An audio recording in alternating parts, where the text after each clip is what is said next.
एक छोटे से गांव में एक प्यारा सा खरगोश रहता था जिसका नाम था चीकू। चीकू बहुत ही चंचल और जिज्ञासु था। उसे हर दिन नई नई चीजें खोजने का शौक था। उसके सबसे अच्छे दोस्त थे एक बुद्धिमान कछुआ जिसका नाम था टिंकी और एक चतुर गिलहरी जिसका नाम था चिकी। एक दिन चीकू ने सुना कि गांव के पास एक जादुई बाग जहां हर तरह के रंग बिरंगे फूल खिलते हैं और वहां एक सोने का फल भी है। यह फल खाने से कोई भी अपनी सबसे बड़ी इच्छा पूरी कर सकता है। चीकू ने तय किया कि वह उस बाग में जाएगा और सोने का फल पाएगा। चीकू ने अपने दोस्तों टिंकी और चिकी को बुलाया और उन्हें अपने साहसिक सफर के बारे में बताया। टिंकी ने कहा, राजकू, हमें सावधानी से चलना चाहिए। रास्ते में कई खतरे हो सकते हैं।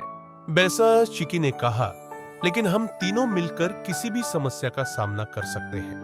बात तीनों दोस्त चल पड़े। रास्ते में उन्हें एक गहरा नाला मिला। चीकू ने सोचा कि वह कूदकर पार कर लेगा, लेकिन टिंकी ने उसे रोका और कहा, "यार, हम सभी को मिलकर एक पुल बनाना चाहिए।"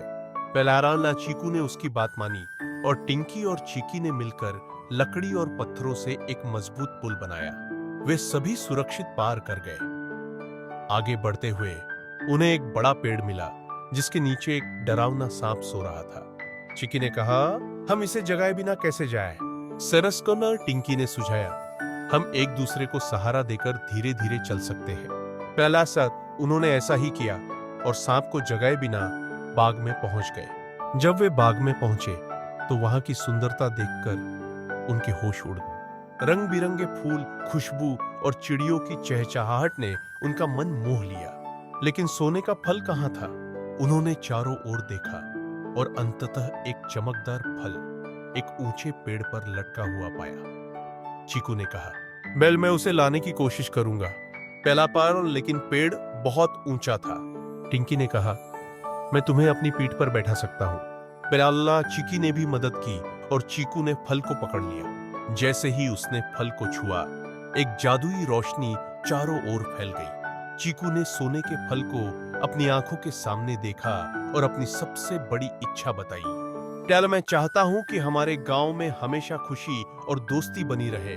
पैसा फल ने चमकते हुए उसकी इच्छा पूरी की और गांव में खुशियां लौट आई। चीकू, टिंकी और चिकी ने मिलकर अपनी जादुई यात्रा को याद किया और गांव लौट आए।